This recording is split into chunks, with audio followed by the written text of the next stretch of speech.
This episode of Building Your T-Shirt Empire is brought to you by Printavo. Printavo is the all-in-one management software for screen printing, DTG, and embroidery companies. It truly is fantastic. Shirt Agency has been using it for about 2.5 years. We absolutely love it. It incorporates your invoicing. It incorporates all your messaging with your clients. It's basically about 5 apps that you have to run any business, all put into one. And what's even better than that is every single quarter they are coming out with new features. So it's far better than it was even last year. For $50 off your first month, use promo code COLE and head on over to printavo.com. Let's start the episode. Hello and welcome to Building Your T-Shirt Empire. This week I'm with Daniel Dimassa, the founder of Dye Epic. Daniel, could you tell everyone a little bit about yourself and the company? Sure. So our biggest brand, of course, is Dye Epic, and then we recently have launched and trademarked Live Epic, which has been a great spinoff. But about 5 years into it, I owe a lot of thanks to Dan and Andrea from Teacher, ironically behind me there, who helped mentor me through this wild T-shirt journey. And it's been a wild ride, but literally the best thing in my life I've ever did was start a T-shirt company. So I'm here to provide any helps, tips, anything I can do just to get back to the community. So what was that first why? Why did you initially decide, hey, I need to sell something and make a brand and make my life all about this one thing? Yep. It's funny, and it's going to be a long story, but it involves me almost getting in a fight with the Rock stunt double. So I'll tell you. All right. So I've always been into like startup culture and entrepreneurship. I never worked for any big companies or like that. And the T-shirt thing was interesting. So at Dye Epic was literally my personal Instagram account. I never wanted to sell T-shirts. I had other things at the time. And I would just make shirts for myself that just said Dye Epic, simple as that. And I'm a big avid adrenaline junkie. So when I'm leaving, 3 a.m. from Miami to go down to Key West to go scuba dive shipwrecks, like that was the mantra to get out of bed. That just motivated me. Yeah. So then more and more people kept asking about my shirts. And I'm like, no, leave me alone. I don't want to be a T-shirt guy. I've got a lot of things going on. It was just my personal mantra. And then more and more until one day, now get your jokes ready. I was back at the Jersey Shore and I was sitting there with some friends and I see this monster, and I'm a pretty tattooed guy. And this dude's way bigger. I thought him and his buddies were coming over to kick my ass. And no, they were coming over to ask where I got my shirt. And it turns out that dude was so big that what scared me was the Rock stunt double. Yeah. He even has like, I should have killed you yesterday tattooed right here. I mean, he's a big monstrous dude. Yeah. And that's when it hit me. We could be selling shirts for charity. Let's build a brand around this. And then I couldn't believe how much it took off and how much I was wrong. Because I thought like maybe MMA fighters like he was. Nope, it was skydivers that took us under their wing. Even though we're agnostic, I guess you'd say, just all the adrenaline activities. That's cool. So you kind of did it backwards from what I see from a lot of people. A lot of people announce they're going to do a T-shirt company, and then they have like no one paying attention to them and a dead social media presence.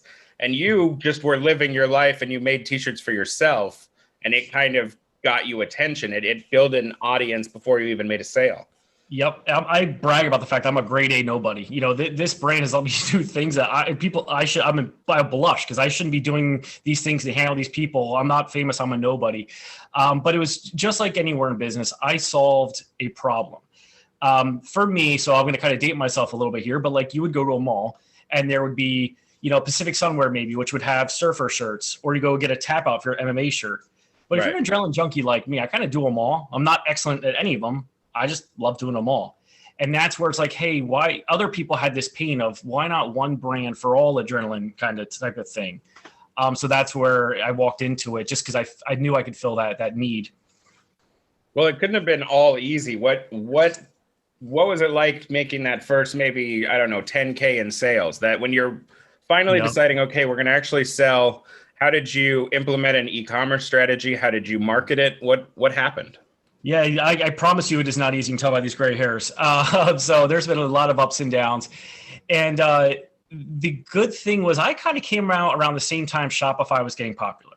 And I come from a little bit of tech background. So I just knew, so Shopify was pretty easy for me. And it was crazy. If I could show my receipt. I built my first Shopify. It was Christmas Day. Christmas Day, like 4 a.m, because after everyone's with their friends, family, no one's around. So I built this Shopify. I'm on the live chat, and Shopify was so good. They even had someone Christmas Day, 4 a.m. And I would just ask them questions.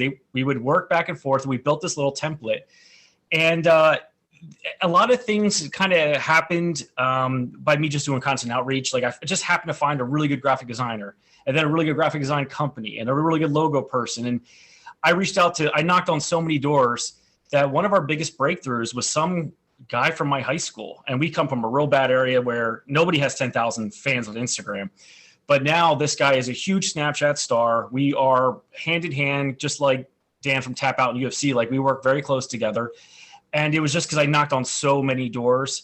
But I guess long story short, besides the constant outreach, never giving up, social media was king. I think it always will be king for us t-shirt brands. The reason we sell so many shirts is not because I tell the story. I don't want this ugly mug anywhere near a camera. I would rather our 100,000 people on Instagram that are using our hashtag. I tell people go through that because I can't control it. And then that's where you see the story coming out. Because, once you convert other people to your salespeople because they love what you stand for, they'll be the best salespeople you'll ever hire. What do you think you were doing so right that made people want to share a hashtag and not just buy a shirt and stay quiet? Well, how do you encourage interactivity? Very good point. Basically one of my major KPIs is hashtags and tattoos. I mean, we're up to over 200 people have tattooed our logo on them throughout the world, which is crazy because even girls in Russia, I don't even know how they find me. We do sell lots of Russia, but the Instagram post is all in Russian. I have to share it with my friends. What are they even saying as I see the logo? Yeah. I think, I did fill a need. I really pushed the hashtag. I mean, the hashtag for any business is a thermometer reading. It's almost like I can go to any corporation in the world. Imagine what hashtag Tesla must look like or Harley Davidson. You can really see the brand's voice. Are they doing good? Is it people shaming them? So I was hypersensitive to my hashtag. Ironically, Andrea, owns a sticker company, so I could get hashtag stickers made up, hashtag Diepic, give them to everybody, put them in tons of them in every order. And I just made it cool, like gamification, to be reposted by your Instagram account. And then to even build on gamification more, I pick a handful of people who support us, and they'll be like Epic Elites. So now it's are you Epic approved if you get on Instagram, or Epic Elite is kind of our top 5 or 10 people who help us the most per year. So do you end up giving those people free merch at that point? Because it's almost a prize? Yep, exactly. But I even do cooler stuff than that. I remember one time would have not metal plaques made up. Ironically, I'm wearing a shirt. We just did a push-up contest, to raise money for COVID first responder masks. So we had little trophies made up. And again, we all know those trophies all cost under $20, but that will live on someone's mantle if they love your brand till the day they die. They will brag, they will show it off like it's a Rolls Royce in their driveway. And that's why I'm just so obsessed with our tribe and growing it the right way. And just, I never do them wrong. They never do me wrong. You mentioned Andrea. How did you get mixed up with her? What's the story there, and how did she help you? So it was crazy. I think I have an entrepreneurial group chat on Facebook. I mean, we probably 4 or 5 guys in there. We've been doing it for 100 years now. Whenever we have an issue or whatever, we could, and someone sent me a Facebook ad for their group. And, I don't know if it's because I'm from both New Jersey and Miami. The first thing I was like, oh, this is probably a scam. Let me look into this. Mm-hmm. And I'm like, all right, these guys are legit. I would pay whatever they wanted just for one call with them, let alone a whole course.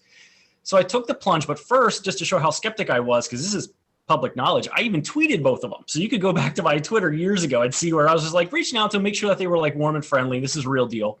Mm-hmm. So I took their course and was just kind of they saw how quickly I grew under, that I think I did $6,000 sales my first year, and then I did over 6 figures year 2 with, their guidance. And just because there's so many dumb things I didn't know. I didn't know that you don't want your t-shirt printer to order your blanks or other weird things you can do and all this other silly, tips and tricks. So that just stuff like that really helped. And when you have bad days, you also do want to have a Facebook group or mentor, because you're going to have bad days, as you know. It's not all rainbow and sunshines. It's nice to have a group to chat with as well. Yeah, absolutely. So what other things do you think really helped you become more of a professional brand? What were those, for people who are already doing maybe a few hundred units in sales, Mhm. but they don't know how to get past that plateau. What do you think it is that they should do? Should they be Mhm. hiring? Should they be investing in X, Y, or Z? So I'm in the group of the teacher gang. I'm kind of like the, I hate to say this, typical millennial, where it's just me and a laptop. I like to travel, so I have a factory, great partnership, local factories. I'll use print on demand to test all that stuff. So I wanted to make sure all of my, I put a gun to my own head and said, okay, Dan, are you a printer or are you a marketing company? If I had to put a gun to your head, choose now and do it Mm-hmm. right. So I look at Red Bull, look how much they blew. I don't even think they're an energy drink company at this point. They're such a media powerhouse and marketing company. So I used them as kind of motivation and went the route of, okay, well, I'm more marketer. So instead of buying equipment, just because I don't even know how to use a Silkscreen machine, I just put all of my time and energy into, marketing. And so I'm a big software guy. So any software tools I could find and scale, like, assistants, all that good stuff. And that way people who are the experts in printing could just handle that, because that wasn't my world. Right. And I will say that was another big thing, Leo. When you're this doughy-eyed young guy or girl and you go to a printer and say, hey, I got this cool idea for a brand, they're like, all right, kid. But once you start hitting like that $1,000 a week, that's when, these factories are like, oh, okay, we will work with you and fulfill your stuff. So there was a hurdle to get over. Yeah, I think that's definitely true. I mean, I own shirt agency in LA, and so we constantly have an endless stream of people telling me about their new brand. And we'll do meetings with them about, how they're going to be selling 1,000 units every week and blah, blah, blah, blah, blah. And can we even handle printing that much? And normally what happens is they order like 50 shirts that they call a test run, and they never even sell them. Oh, And so it's one of those things where it's like unbelievably frustrating. I mean, a lot of people who listen to this are screen printers, so they know the kind of eye rolling that happens when somebody tells you about their new brand. Yep. What do you think those people do so wrong when Right. it feels like for my best customers, I have a hard time seeing what they're doing right, other than people just give a shit. Like, people care about theirs and they don't care about others. But it's hard to say this is exactly why they're failing. Right. Because a lot of times, I mean, I'll see good art fail. Yep. What do you No, think about that you bring up a great point. And what another thing, and now that you're putting me back into old OG days, my favorite word in the language library here is pre-order. It's actually so funny that on my desk I have some artwork for my cute little niece. Right. Yeah. This is going on my fridge. Right. So, and the reason I bring this up is when you post a new design and you've got this new idea and you put it on your Facebook page, which everyone does. I'm going to start this brand. What happens? People like it. It's just like how I'm going to put this on my fridge. But that doesn't mean they're going to pull out their wallets. Right. And I like to mentor on there's a subreddit for startup t-shirt brands in the streetwear space and everything. And same thing, people will put their logo there, get a bunch of great feedback, but don't really ever buy it. And my very first batch, that's how I knew this was going to be pretty big, is when I said, hey, I want to order these. Being a tech guy, I called it a beta test, put it on my personal Facebook page. And we already, within an hour, and they were dirt cheap, but even that first hour, I sold enough for the minimum of Silkscreen.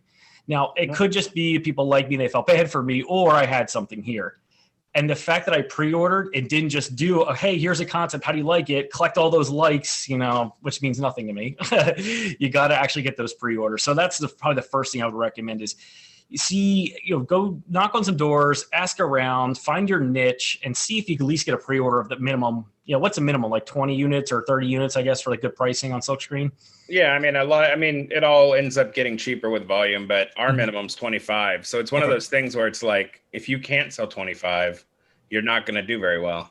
Exactly. And it's funny because there's a lot to be said about the grind. We had this kid who I've talked about before, who was 18 or so, and like clockwork, he would show up, order 50 shirts, and then until he was done getting rid of all of them, he wouldn't leave the Venice boardwalk. And that was it. He would just walk around with backpacks, talk about his brand, hustle, and he just came back every week. And he was making more money than these people that would come in with like their marketing strategies and their Instagram advertising budget, because he just made sure he sold. And he, I kind of appreciate that grind a lot more than, an ad budget. I totally agree. There's a lot of way to have success, but I'm the first one now to, when people say they want to start a brand, I'm like, well, what's your shortcut? Have at least one shortcut or trick or talent. Like if you're great, I'll use Microsoft Paint. I can't design.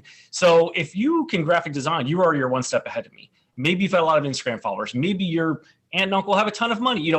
It's not, there's a lot of competition out there. So really, I tell people, look deep in yourself. What are you really good at? Or what would you be that one up that would help you beat other people who are starting out that exact same week? So that brings up, and being a good salesman, hustler, door to door, that's one of the best, talents out there. Speaking of art, I was looking at your website, and it seems like you don't really believe in having complex art. Instead, you believe in branding products. And I saw that you had a lot of different products available.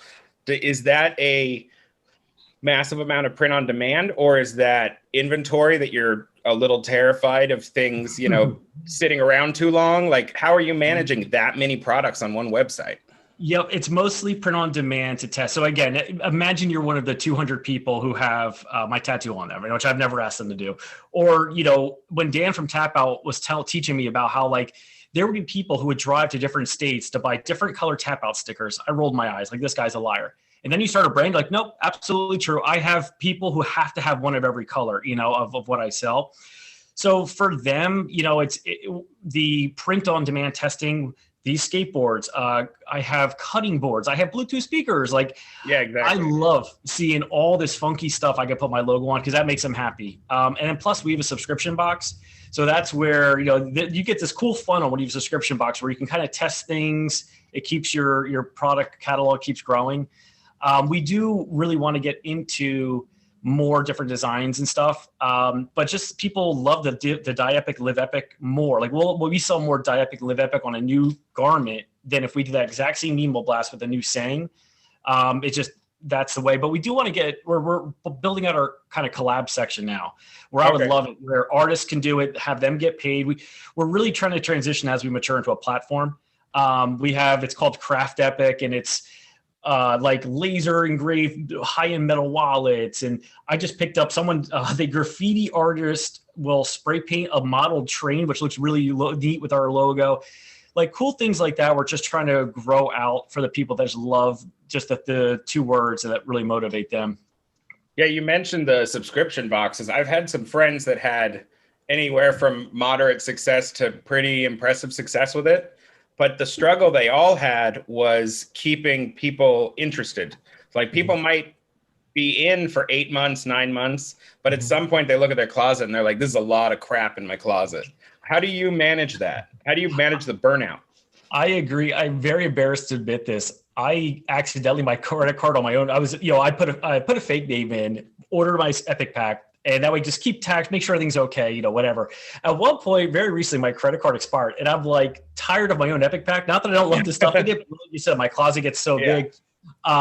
So yeah, we do. The cool thing is because we don't have a lot of them, and also I should tell you my pricing. So we do a $20 shirt of the month club, 37 and a 67. Now this is where everyone, it was our beta test. We sold more 67 than the 37, which is insane to me. Yep. And the big thing for us is jerseys. We're an athletic brand. So at the 67 level, we can put your name and numbers on the back. We gave them a survey, and I did think, in the beginning, I'm like, okay, well, people will be on this forever. And then now that I've had it, it's not that. It's more of a KPI, how long will they stay on it for? And I completely agree. I have the thing. I totally understand. So last month, we'll do custom blankets. We'll use our survey. And the surveys, of course, you want to handle that. You don't want to let someone tell you they love the unique color green. The next person says, oh, I like purple. No, we give them certain colors they can choose. Yeah. Live Epic, Dye Epic. And then our designer in a hand, in a split of a second can spin those out. And then you put them on different unique things. One thing I do want to do a better job of is right now when you join, you do get whatever the next box is. I really would like to have your first box, something to make it a little bit more special. So that's going to be on my to-do list for this quarter to find out, implement that process. Yeah, I knew a guy who did a Patriot brand, and his first box was a loss leader. So you were getting 40 something bucks worth of stuff in your first $20 box. And then he averaged that out eventually. But that way he could really make them feel like this was a great idea to buy it. Yep. I just to add on, because I thought about doing that, but I didn't want to like set expectations too high. So I basically have a spreadsheet, and then I do it where it's like, if there's a month where the margins are a little tight, the next month there'll be a little bit more margin, but same exact kind of theory evens out over the run. Tell me a little bit about how you're involved in Teacher now. Like what is the goal of Teacher besides just, maybe a book or one course? Yeah, basically help more people like me. If I could just like, I'm a living, breathing case study. It even is pretty cool because I had a t-shirt. I'm down here in Miami Beach, and I even had a meetup group called like Brands and Brews, where I would do the same thing. Because everyone knows when you start getting successful, everyone from high school, cousins, strangers hit you up on how did you do it. I need a place of where can I focus these people? So I was like, you can ask as many questions you want, but there's a catch. You have to come at 1 p.m. at this brewery. I'll bring other experts, but then that's it. You only have, ask questions until I turn blue. So that was doing that. I was already working with Dana and Andrea as a student, and things were going so well that they were like letting me come on and talk because they're following my progress. They see my website, my following, and they would like let me talk, let me help mentor. And then lo and behold, we kind of all brought everything together. So, the meetup group down here, the teacher branding and everything. And it's just like a dream come true. I'm actually really embarrassed because all three of them I've seen on TV, and I have not been on TV. I'm a grade A nobody. So I'm doing well, but I have no TV show yet. So I'm embarrassed to be on this totem pole with these rock stars that I've literally sat and watched on the couch. I've seen, Dan's TV show back in the day. So it's just been a blessing, and I can't wait just to help more people. What do you think it is that Teacher's offering people listening might be considering the course or the book, or what do you think it's offering that's different than just watching a ton of YouTube? There's nothing. YouTube definitely helped. That's kind of how I got started. But for example, again, I know a little bit of tech. I know business. I don't know how many larges or smalls to order my first batch. Like that's just my favorite example because that was something that I put on the Facebook group. Andrea or someone answered it in an instant. What the average is, and then that'll get you long enough to then see what your customer base really is. Silly things like that, I would have guessed wrong. I probably would have off what my friends are. And of course, when I did a test, they were right with the sizes they said.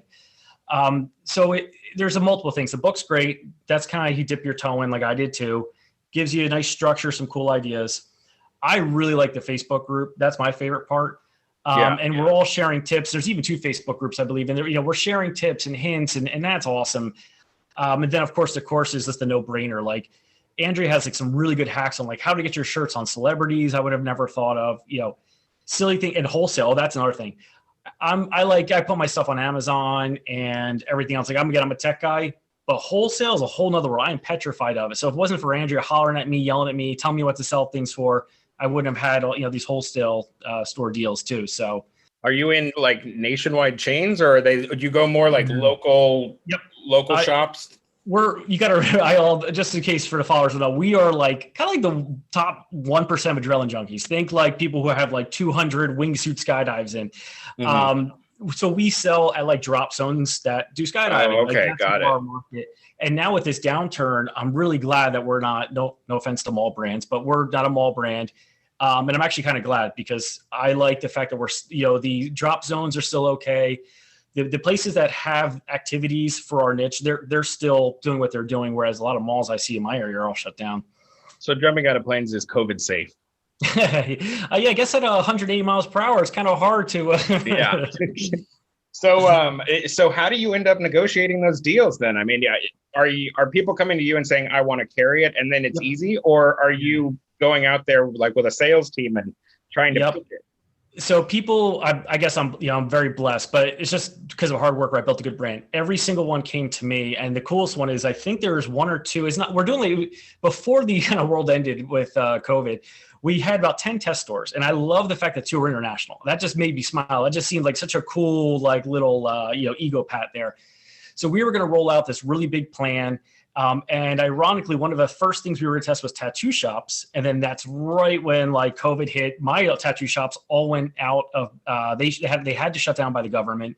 Even my personal tattoo artist had to shut down and move out of the state. So that got derailed a little bit, but we, now since that happened, this, as you know, this is one industry where things change per day. So what used to be big maybe 5 years ago, now I was on Amazon FBA, but Amazon merch since COVID started has actually, Amazon likes Amazon fulfilled by merchant now way more. And there's crazy new tools where you could be looking at shirts and I could literally have skydiver skydiving in our gear showing a full size video in between shirts. Like, so now I think I'm, with this whole lockdown, I think the 10 stores are great, but I think I'm going to rather put my time, energy back into, the Amazon. So with the Amazon, does their margin that they're taking out of it affect you when you're trying to get it created, give yourself a profit margin, and let them eat up a big chunk? Yes, that is tough. The reason I sucked it up in the beginning was because I shop everything off Amazon. I just know my peers. I bought my Christmas tree on Amazon, and that's when the tipping bell, like 4 years ago, like, okay, this is ridiculous. So what it was for me is, I don't know if you're supposed to do this, but my shirts literally have our website on them. And as I'm the biggest fan of stickers, that's one of the keys to our success. I will shove as many stickers into every package so it explodes, because those go on skydive helmets, motorcycle helmets, laptops. Right. So when I did all that, next thing you know, they come back to my site, or I guess I'll call it organically or semi-organically. If you had an unbranded brand, that's very tough. There's little tricks where you can try to pixel fire them on Facebook and then send them to your Amazon listing and retarget them. But with something like Die Epic, they will come back to my website. They'll find my Instagram. So I can cheat a little bit there. But what I think is going to be the next big thing is, my personal opinion, throwing out a theory here, I'm going to probably keep one shirt, let's say a black shirt that says FBA. So you see the prime, you get excited. But then next to it, I can have different colors be fulfilled by merchant. So yes, when you click on it, you won't see the prime for that one. But if someone likes that color, they'll buy it anyway, then I get the margin. But it was just really a clever weird idea. Yeah, when I was playing with Amazon, this is my favorite story is they have, of course, their own ad platform, and it cracked me up. I used an ad credit that they gave me, and I was getting a bunch of sales. And one of the keywords that was hitting was shirts for barbecue, and that just makes me scratch my head so much. Like, Amazon is so big, they can show me to the most unrelevant keyword and still get sales. So right. I was like, yep, there's time. It's time to figure out the formula to be more profitable on Amazon. That's cool. So, with your brand being kind of everything to the business, because you're not doing a joke shirt and you're not doing a topical shirt, have you had a lot of so what happened to one of our old clients who did a lot of country branded shirts was specifically on Amazon. He had knockoffs next to his shirts on Amazon, listed by Amazon. He would complain to Amazon and he'd hear crickets, but yet he was selling thousands of shirts on Amazon. And it was like infuriating that he had these trademark disputes on the platform that he was being successful on, and they were still supporting the ripoffs. Have you had any experience with that? Of course. That first off, you wouldn't believe how quick I was getting ripped off. Like, I was still reasonably like small brand when every platform had my knockoff. So I was like, well, either I'm doing something really good or really bad. I don't know. Yeah. But Amazon was the worst. I didn't want to be on Amazon at first because I was reading how like Beard Brand jumped off, Nike jumped off, and so I went on there and I got brand certified, I think it's called, something to that term. And then that does help. Once you have that, you're okay. But yeah, it is the worst support experience of my life out of any company I've ever dealt with in any of my businesses. You're going to get people, even, I know top tier Amazon sellers, and even they say you call 3 times, you'll get the right answer once to maybe twice at best, because you'll get a different answer every time. But it's all part of the process. Like, they have unlimited traffic. People, and like, to think about how many people have credit card on one click. That's insane to me. Like, they own all the power. So I actually got on Amazon only because of the fakes. And that's why I was kind of forced to be on there. And then it gets, cranky too, because with FBA, I wasn't pushing them. I was just putting my shit on there so that I'm tired of all the fakes. I wanted to block them off. Lo and behold, you start getting storage fees because I wasn't on there. I wasn't an Amazon expert. Like, oh, geez. But that's where FBM is going to be. It seems like a real big winner in our space. But yeah, dealing with Amazon is the worst, and that will absolutely happen, sadly. For those fakes, did you just send out cease and desist letters and pray? I mean, what did you actually do? Taking someone to court can cost more than it's worth. This is where, like, Andrew always throws it to me on teachers, a really big hint. So, check this out if you have this problem. it happens so much to me. Every platform did it. Now, if it's someone like Ray John, they're pretty good. So they see the website, they see my trademarks. You send them that CDMA, I think it's called, whatever it is, they'll bring it down. It might take a day, they'll bring it down. Then there's like two other buckets. There's basically the little guys. I'll fake it, throw up a Shopify. They're the ones. Here's my dirty hack. I have a little plugin on Chrome that will tell me who your back end is, who your apps are, whatever. I write to them. I said, hey, this is your cap locks. Like, this is your first warning. Oh, here's our product. Bring it down. I know you're reaching out to Shopify. I've already contacted them. They will bring down your site. And usually they're using print on demand, all the scammers, which I know all the owners of print on demand companies. So I could even I've even went that route where I just call the owner of Custom Cat or the top brass I can get, and they'll just pull it down. But I use the dirty tricks like that to scare them. And I have one line that Andrew loves. I say, if you don't respond in 24 hours, an agent will be dispatched. Now, that just doesn't do anything. But people in different countries are scared of that. People in this country are scared of it. I just randomly came up with it because I didn't, when I was starting out, I didn't have the money to hire 10 lawyers for this stuff. So it cracks me up. That's my favorite line. And for some reason, it works. You get a reply and it disappears. An agent. That's hilarious. Yep. Yeah, well, that's great. So tell us what's next for Diepic before we wrap everything up. What's the 2021 plan? I had a 2021 plan and kind of threw out the window because as of last weekend, I was looking at a commercial building to buy, half commercial, half residential, which is the biggest, most terrifying, me not sleeping decision to make. So that would change everything. If I could actually have a little adrenaline headquarters and people can come in. And so that is just a wish at this point. We're still in negotiations. But if that isn't it, I just kind of want to, look at our KPIs and really try to what's it, SOPs, everyone's favorite word, basically find ways to really automate per KPI, every, the top 8 KPIs we have. That's kind of the goal in, I guess, every entrepreneur's life is how much of this can I find reliable help to help scale? Because with COVID, there's no events, there's a lot of things I can't do anymore. So I really want to take this time to focus in on the internal and improve a lot of things. But we're excited. It's a bad time, so we're trying to make it the most of it. And I'm just glad our customers are with us to do virtual challenges and other fun stuff, try to make the best of it. That's great. Well, thanks so much for all your time. It was fun hearing about your story. Oh, thanks so much, guys. Also, if you have any questions, let us know. Austin, thank you so much for having me, brother. Yeah, thanks. Bye. That concludes our interview with Daniel. I think he had a lot of great tips. If you are interested in learning more great tips, check out teacher.com. That's TEEACHER.com. And if you use promo code COLE, COLE, you'll receive 15% off your order. Have a great day, guys. Bye.